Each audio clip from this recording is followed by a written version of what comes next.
سلام دوستان، خوش اومدید به اولین ویدیو کانال یوتیوب ما. امیدوارم که خوشتون بیاد از این نوع ویدیوهای ما.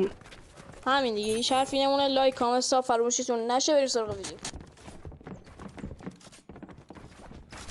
باباش فکر کنم گوز چینی ما بزن. بیا عقب بیا عقب. این یکی دد. یه دونه مونده.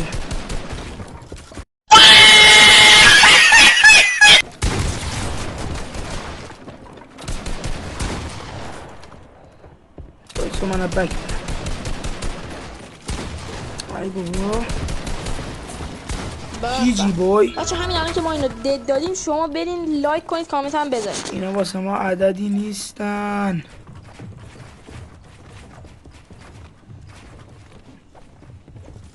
یه سم این دست میبازیم.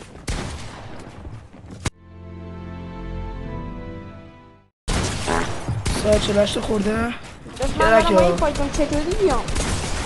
بگیر بگیر بابا، میگم بگیر. اون بابای سیب زمینی فروشش نه داشت باباش هندونه فروشه. خور منو زد. آقا اینا دارن ما یه کاری میکنن، هر چی هستش بکنن تو یوتیوب بذاریم فکر کنم بنمون کنه. اصلا چیز جالبی نیست.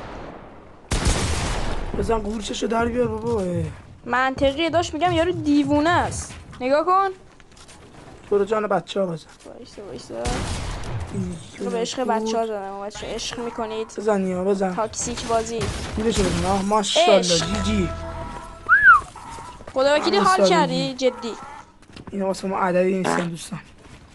لایک سابسکرایب یادتون نره.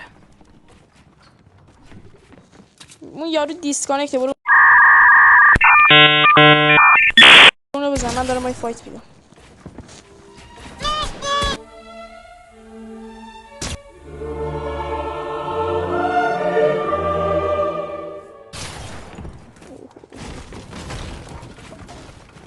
من دارم اینو میزنم. این حاجی یارو منو خورد.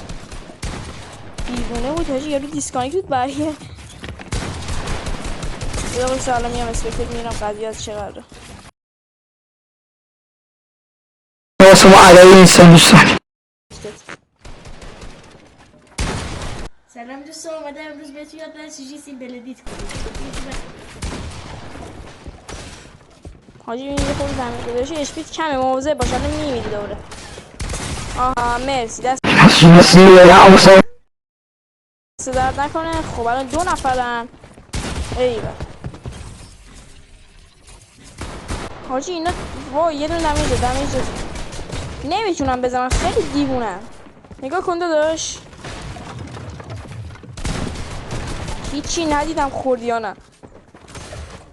وایسا فکر کنم مردم. بیا مردم